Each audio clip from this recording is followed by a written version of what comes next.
Evil, Brenda, Empress Junior, Club Black, Invader, and returning to the Calypso stage, Cupid. Backed up by the exciting band, Big People Business with Brass. Admission is $25. COT Soccer Village opening night, Sunday, May 19th, 8 p.m. at the NCC. This event is made possible by Blue Waters, Nissan, Pierre Marcel Wine, Creative Arts Management Production, Total Auto, and Mission Electrical. COT Soccer Village, we lead, they follow. This event is licensed by Echo. No unauthorized vendors will be allowed. Sing with me right now. Bring back the love of Calypso.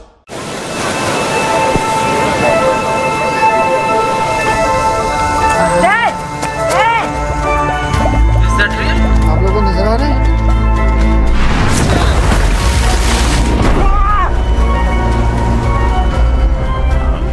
Well hit. Away it goes. That is a ridiculous. Look at this. Why pay full price for your mobile when you can pay half? Just bundle your home internet and mobile services with Flow and save 50% on your mobile bill. That's money in your pockets every month. Plus now you get free YouTube and WhatsApp data. And you can share your plan with up to 3 other numbers. Upgrade now and get a free smartphone. Switch and keep your number. Learn more at discoverflow.co.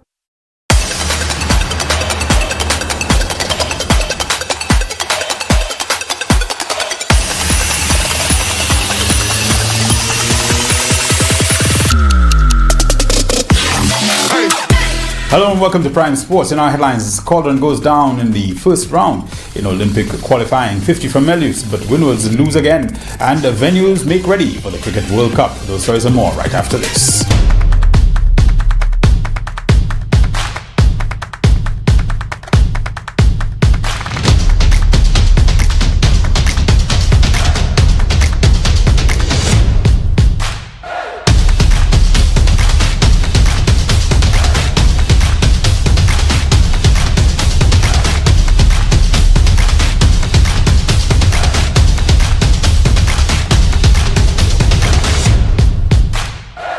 Thanks for sticking with us here on NBC Prime Sports. In table tennis, the ITTF America's Olympic qualification tournament is ongoing. St. Lucia's DeAndre Cauldron, one of just 2 men entered in the men's singles competition from the English-speaking Caribbean.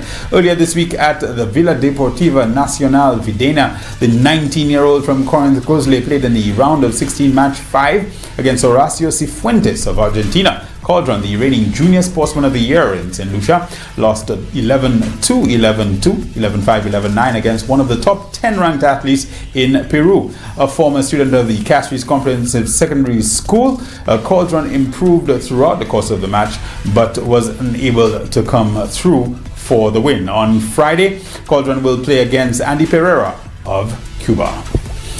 Now to cricket, the Nepal Rhinos completed a second straight victory over the Windward Islands Volcanoes to seal their 3-match T20 series at Park Hill Colonary in St. Vincent and the Grenadines. The visitors won the toss on Thursday and elected to bat, eventually ringing up 179 thanks to half-centuries from Anil Shah and the captain Rohit Podell. Shadrach Descart had them in early trouble with 2 wickets. For the Windward Islands, the St. Lucian opening pair of Kimani Melius and Akeem Ogis added 73 runs in just 7.3 overs, well on course at that point in time. But Ogis was caught in the deep for 25. Melius went on to complete an aggressive half-century, but his dismissal in the 11th over effectively ended the Windwards challenge. The home team, who had rung up over 190 in the first match, were held to just 130 on this occasion, losing by 49. The final game in the series will be held on Saturday at the same venue.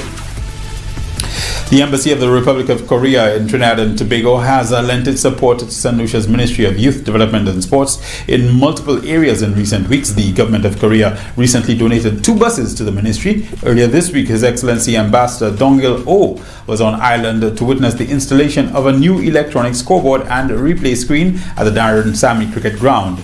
The equipment will be used in time for the ICC Men's T20 Cricket World Cup, which comes to St. Lucia in exactly a month's time. The first game on local soil will be played on the 15th of June. An entourage from the Ministry of Youth Development and Sports and the Embassy of Korea undertook a brief visit to the Darren Sammy Cricket Ground, currently being enhanced to stage matches in the upcoming International Cricket Council's ICC T20 World Cup. The Korean government has donated one of the replay screens being set up at the ground. The Republic of Korea has maintained a strong relationship with St. Lucia since the very next day after the independence. We have a long tradition, even though embassy is located in Port of Spain. From time to time I come and make a visit to different ministries and prime minister, things like that. But I learned that T20 game very soon in next month you will have a game, T20 World Cup here in the stadium, and I learned there was something you need, so I wanted to make a small contribution from the Korean government to the St. Lucian people, so you could enjoy the very important sporting games.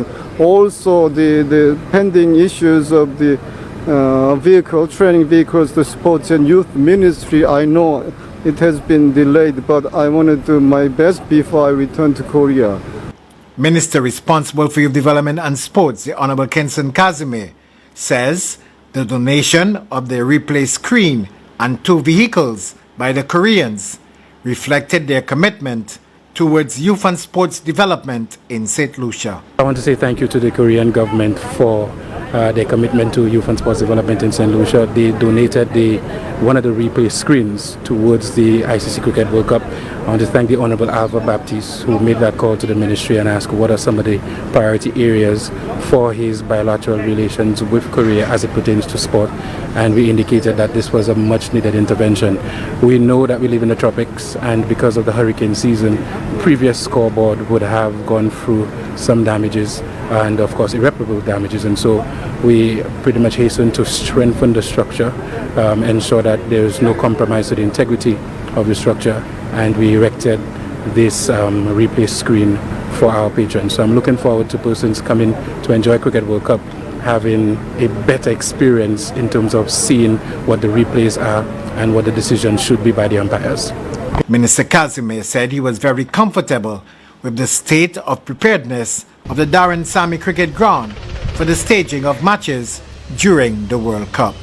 I feel very comfortable with what I see. We've had a drought, we're experiencing a drought, and so in terms of the outfield we've had a number of challenges, because you'd appreciate with some of the issues with Wasco, we've not been able to provide the level of hydration that we would have wanted, but we continue to strive to ensure and do everything we can to ensure that the outfield is given the attention that it needs, and I am very confident by June 15th we should be at the Darren Sammy enjoying cricket with a pristine outfield right here in Boseju. While at Boseju, the team from the Korean embassy based in Trinidad and Tobago took the opportunity to view the buses that were presented to the ministry recently. From the Ministry of Youth Development and Sports, I'm Ryan O'Brien. Looking good. Meanwhile, the United States of America will be hosting Cricket World Cup games for the first time. 8 of the men's T20 World Cup games will be held in Nassau County, New York. Nassau County's International Cricket Stadium was unveiled Wednesday in Eisenhower Park with support from West Indies legend Curtly Ambrose. The 34,000-seat stadium on Long Island was built in just 3 months. The first ball was bowled at the new cricket stadium on Long Island Wednesday. There are different types of grips. Cricket legends gave some lessons on the game that's played across the globe. That's how a right-hander batter holds the bat. For the first time, the U.S. will be hosting Cricket World Cup games. 8 of the men's T20 World Cup matches will be held in Nassau County. Hosting it in the Caribbean and in the U.S.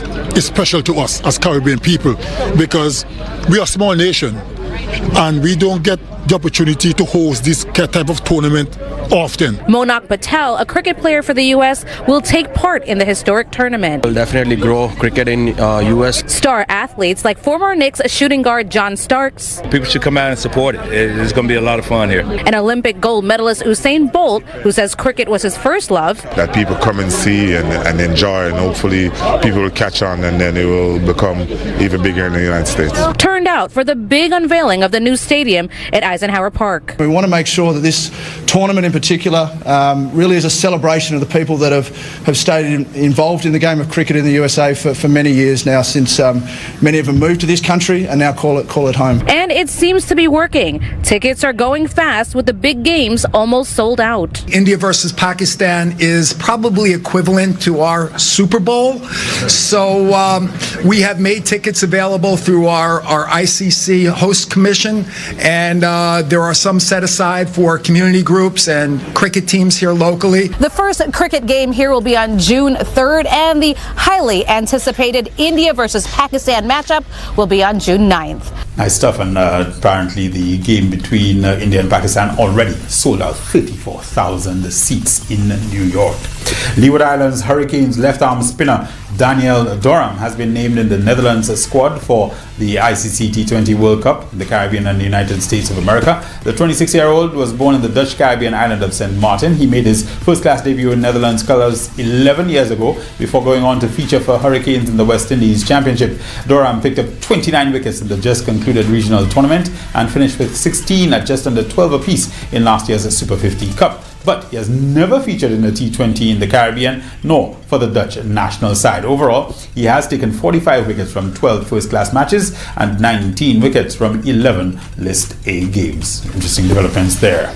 And finally, this evening, matches continued in the Tape Ball Premier League TPL 2024. T20 matches at the Balatar playing field on Tuesday, and the only match played on that evening. 76 Savage defeated Combined Vets by 39 runs. Batting first, 76 Savage 182 for the loss of 6. Dane Edward 53. Jad Goodman 37. Dwight Thomas 30. Isaac Alphonse took 3 for 25. Donovan Williams 1 for 27. Cyrus Sipal 1 for 29. In reply, Combined Vets 143.